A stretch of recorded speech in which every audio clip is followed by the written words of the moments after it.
هاتي كيسين خميرة فورية، وهاتي معلقة سكر، ونص كوباية مية دافية. تمام، اللي هي كوباية المج بتاع الشاي. ونحط بيضتين، ونقلب المكونات بتاعتنا.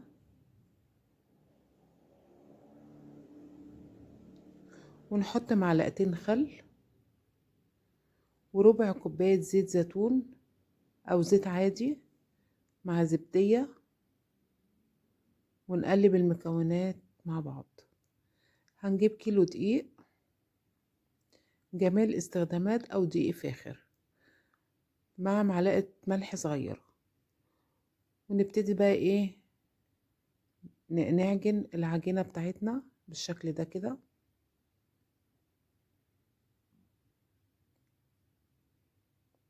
تمام.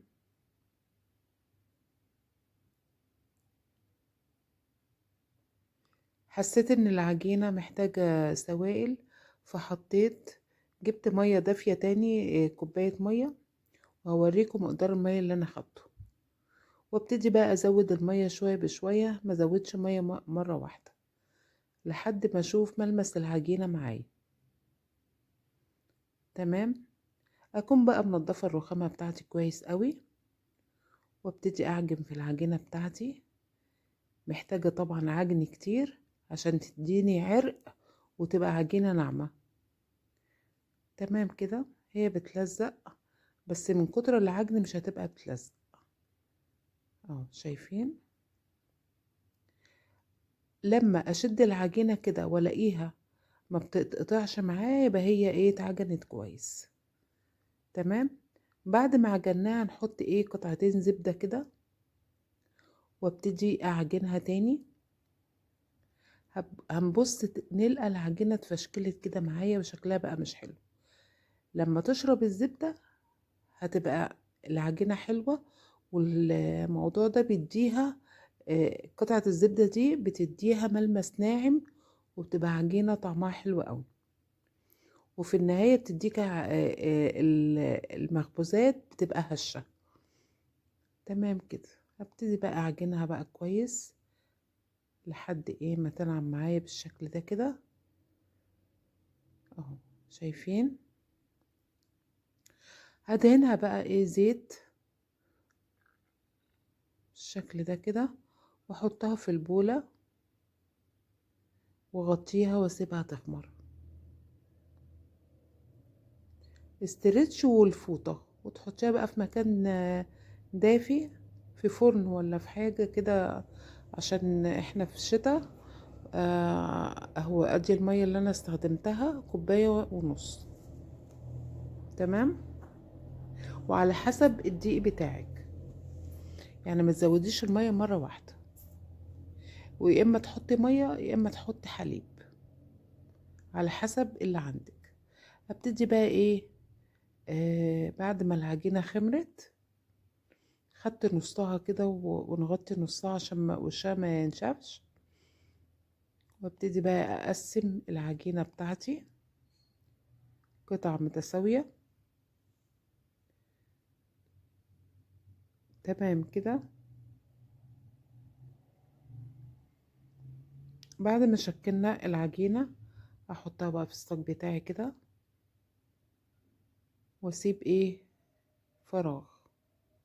واغطي العجين اللي انا ما خدتوش عشان ما ينشفش.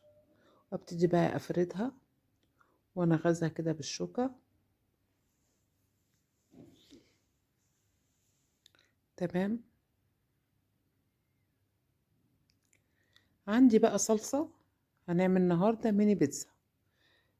صلصة كده حطيت عليها توم باودر وبصل باودر، وحطيت عليها شوية زعتر وملح وفلفل، وخففتها بشوية مية، يا اما تحطي كاتشب.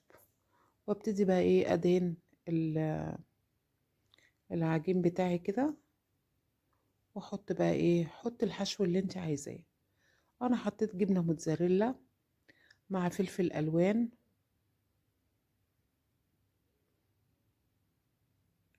مع قطعة طماطم كده بس ما بيكونش فيها مية.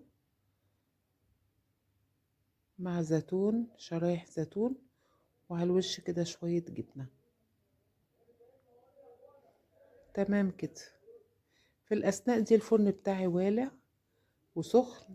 هحط البيتزا على الرف الوسطاني على درجة حرارة 180، وما سيبهاش كتير في الفرن.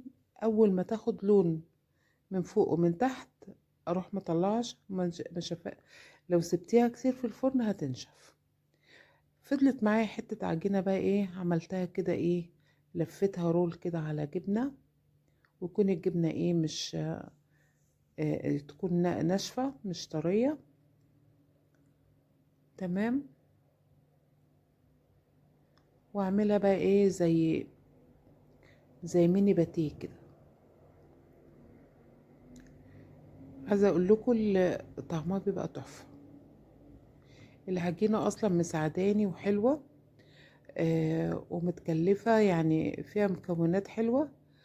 جربوا العجينة بالشكل ده كده، هتنفع في كل انواع المخبوزات. حلوة جدا. اهم حاجة ان انت تخدميها كويس في العجن وتخمر كويس. اهو خلاص كده قسمنا كده، حطيناها رخرة في الفرن كده بس في النهاية ما قدرتش اصورها لكم لان ولادي خدوا الصينية من ورايا ايه كلوها. الف هنا وشفا. تمام. نحط على الوش كده حبة البركة ودهناها شوية لبن. تمام.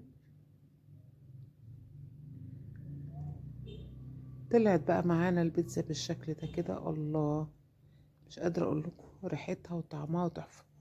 جربوها قولوا لي رأيكم ايه. اسيبكم في رعاية الله. احلى واغلى متابعين. وبعدين عايزة اقول لكم حطوها في اكياس، حطوها في الفريزر، وطلعوا للولاد تفطر للمدرسة للعشاء، بتبقى جميلة جدا وتوفر عليكي وقت كتير.